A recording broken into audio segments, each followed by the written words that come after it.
So did DK Suresh from the Congress, an MP and the brother of the Deputy Chief Minister of Karnataka, ask for a separate state where Karnataka was concerned? Or was he, what Congress said, was only echoing the sentiments of the people because as a state, Karnataka is number 2 in collecting taxes. But there's fiscal injustice in terms of return as per DK Suresh. Which of the two it is?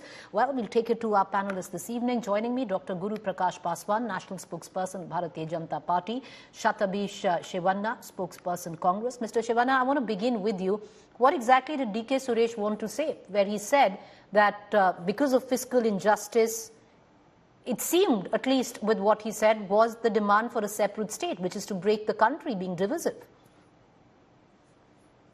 I would start off by saying that it is with the vision and forethought of the Indian National Congress that the nation today is bestowed with the Constitution of India that ensures amongst all its citizens justice, equality and liberty, and it promotes amongst all of them fraternity, ensuring the dignity of the individual and the unity and integrity of the nation. Now, to advance an argument that the Congress party or any member thereof would stray from the basic principles enshrined in the preamble of the Constitution is not just nonsensical, but it is condemnable. It is a shoddy attempt by the bogus Janata Party's infamous IT cell to deviously distort the statement of MP DK Suresh. What did he say? Now, Mr. Shivanna, what is it that he said? Let me complete. Okay. Let me complete. I'm coming to it. The fact of the matter was, when a reporter sought his remarks on the interim budget, wherein an additional funds were allegedly promised to the state of Karnataka, he replied with a sarcastic tone that forget additional funds. How about we receive what we rightfully deserve and what we have been requesting for years together? These funds have not come, forget about additional funds. And is there not injustice being done to Karnataka or not? Most definitely yes. Karnataka's share in the divisible pool of taxes has reduced from 4.71% to 3.64%. Second highest in GST collection, but we're the last to receive grants. AIMS in Raichur has not been approved. Funds for the peripheral outer ring road has not been given. Drought compensation, despite two delegations led by Chief Minister and Deputy Chief Minister to the Finance Minister, we are requesting for drought compensation and that has not been granted. 5,300 crore rupees for the Upper Bhadra Dam project not released. The interim budget has been silent on the issues of Karnataka and the issues of the people. We have elected the Finance Minister twice on the Karnataka Rajya Sabha ticket. And what is the reciprocation to the state of Karnataka? This sentiment was shared by Mr. MP DK Suresh in the interview. And this is being distorted otherwise. Okay, you're saying it's distorted. I want to bring in Dr. Prakash Paswan. But Mr. Shivanna, for the benefit of our viewers, may I just quote exactly with what your leader said? Allow me that. He said, the centre is not properly giving the right share of GST and direct taxes to South of India states. The South Indian states are facing injustice. The money collected from southern states is being given to North Indian states. If this continues, we will be forced to demand a separate country. Mr. Shivanna, if this continues, is the Congress on page of demanding a separate country where Karnataka is concerned? I started off by saying that no member of the Congress or the party itself would demand for a separate state. We believe in the unity and integrity of the nation and the dignity of the individual. But you must understand the sentiment behind which he is making this statement. He is so distressed with the injustice that is being done to Karnataka. It's not just his statement, madam. So, Mr. Shivanna, as I bring in Dr. Prakash Paswan into this conversation, so you disagree with the statement made by Mr. Suresh, but you say in principle he had the thought right. His thought process and sentiment behind his statement is justified, and the Congress party believes in the unity and integrity of the nation, and nobody Dr. can question. Prakash Paswan, your party is today charged by completely misconstruing a statement which wasn't the demand for a separate country as per the Congress, but echoing the sentiment of the people of his state.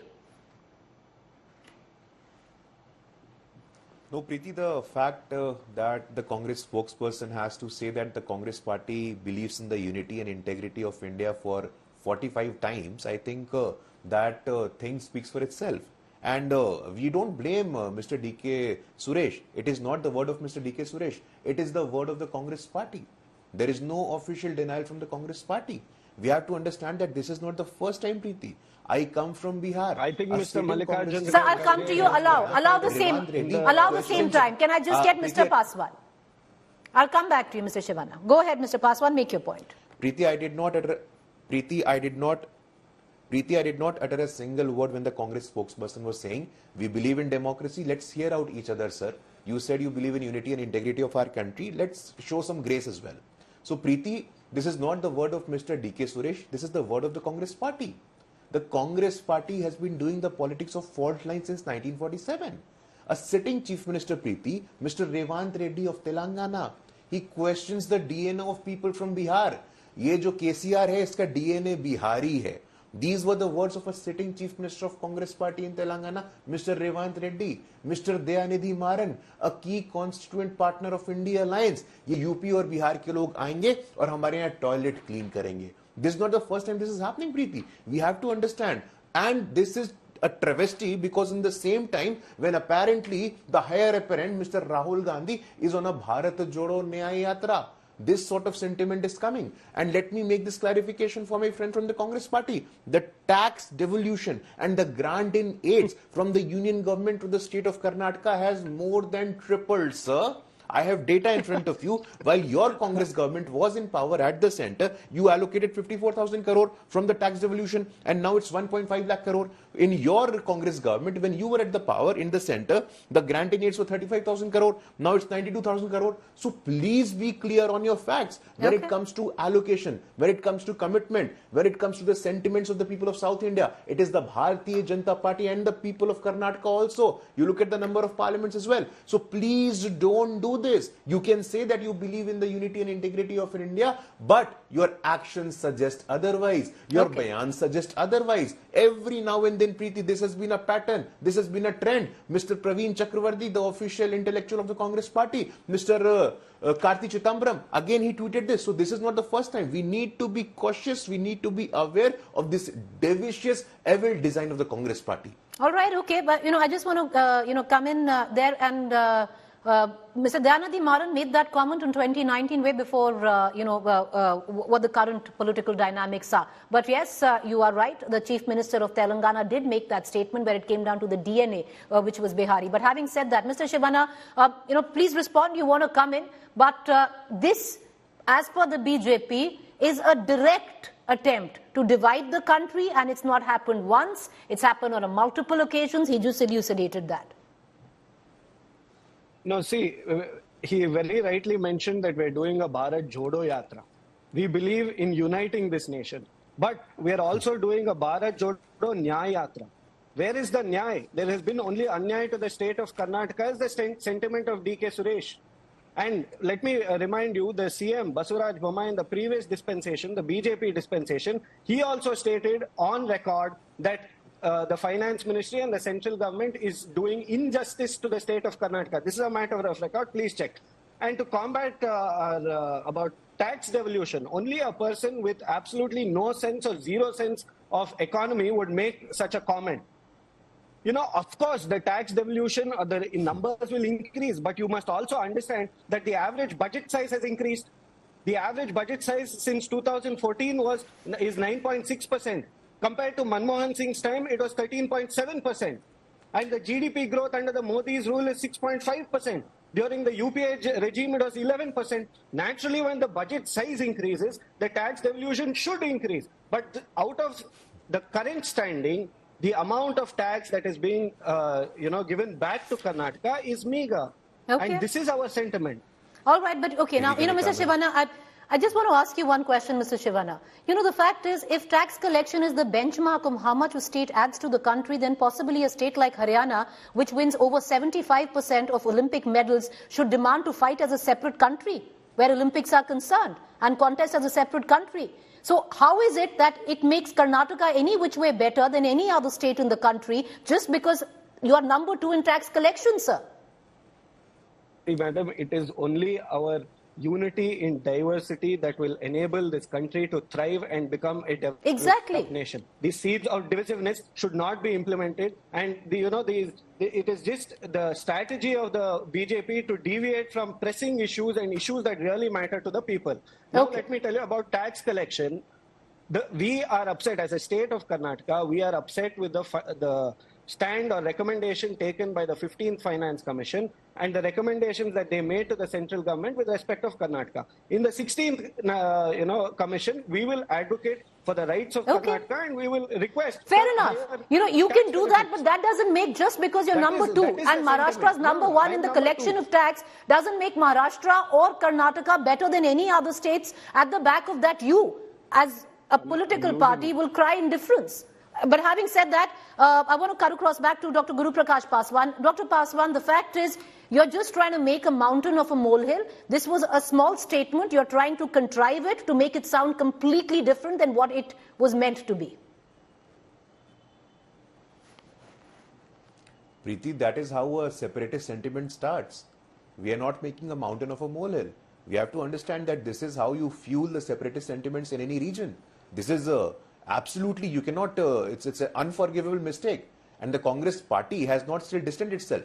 And I was listening to my friend from the Congress party. My friend, you must understand, with the size of the budget, the size of the allocation doesn't increases. You need that level of commitment as well. Pre-2014, the tax devolution, the share of state was 32%. Now it has gone up to 40%. In your time, in the UPA time, we are very well aware of the fact that how Chief Minister used to come to Delhi and beg in front of Planning Commission. And their address were not met, their concerns were not addressed. We are now for the first time, when I'll come back to you. I'll come back to you. Let him finish. To 40, I did not speak. 30. Please, no. You say the fact that you have to say that we believe in unity and integrity of India is sufficient. Is certificate enough of your commitment? What you are doing, you are just pursuing the British policy of divide and rule. Hindu versus Jain, Vokkaliga versus Lingayat, Northeast versus mainland. Every single time, sir, you have to understand that you have done the politics of separatism. The politics of survival depends for you in the name of caste, in the name of religion, in the name of creed. But in terms of tax devolution, it is our commitment that has happened from 32% to 40%. I have that raw data in front of you, which you cannot challenge, sir. From 54,000 crore to 1.5 lakh crore. This is the tax devolution. The grant in aid from 35,000 crore to 92,000 crore. When you have no fact, when the people of Karnataka are not standing by your side, you are resorting to this. The one fact which is clear, Preeti, the Congress party and its leadership has understood that it is not going to come to power till 2034. 2034 tak koi vacancy nahi hai. And hence, this sort of politics, this sort of separatism, this sort of fault line engagement is what the Congress party is left to do. Mr. Shivanna, Mr. DK Suresh is a sitting member of parliament, Preeti. It's not a random leader. Mr. Shivanna, DK Suresh is a sitting member of parliament. He's not a random leader. You have to take his statement very seriously. All right, Mr. Shivanna, you wanted to come in. Go ahead, sir. Please answer. No, with respect to the sentiment of the people of Karnataka, we have seen how with unanimously they have ousted the BJP and its corrupt regime in the state of Karnataka. I don't think we need lectures on what happened in the parliamentary elections. So please allow him. Please allow him. Yeah, Mr. Shivanna, make your point. Can I just get Mr. Shivanna? Go ahead. The parliamentary elections are coming and we will give you a befitting reply, not just us, but the people of Karnataka. The fact of the matter is that 25 MPs 26 plus seats, can I just get Mr. Shivanna? 26, sir, who have been elected by the BJP, who are elected by the people, BJP members, why are they not fighting at the parliament or at the national level about, the injustice that is being done to Karnataka? The CM of Karnataka and the Deputy Chief Minister has led a delegation twice to the Finance Minister. He was talking about begging at the center. We are still begging, madam. We are still begging for what we rightfully deserve, what we are entitled to.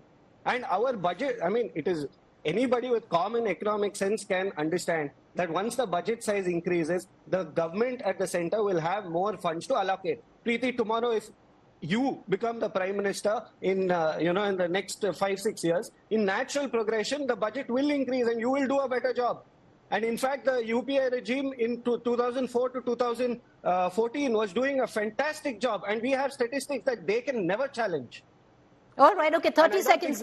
Dr. Paswan, 30 seconds, I'm closing the show.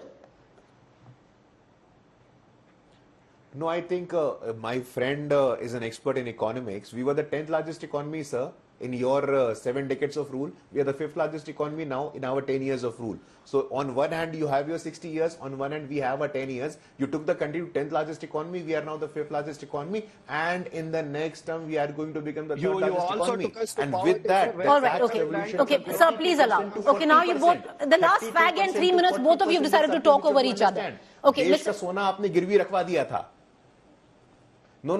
No, the country is very well aware of the fact कि देश का सोना गिरवी रख दिया था इन लोगों ने. वो तो उन्होंने नरसिम्हा राव होते तब वहां पे स्थिति ठीक हुई थी. आपने देश बेच दिया था. देश बेच दिया था आपने, Mr. Shivanna, and now you are giving lecture on the state of Indian economy. Now you are giving no local standard to speak on Indian economy, sir. देश बेच दिया इन लोगों ने. और आज हिंदू मुस्लिम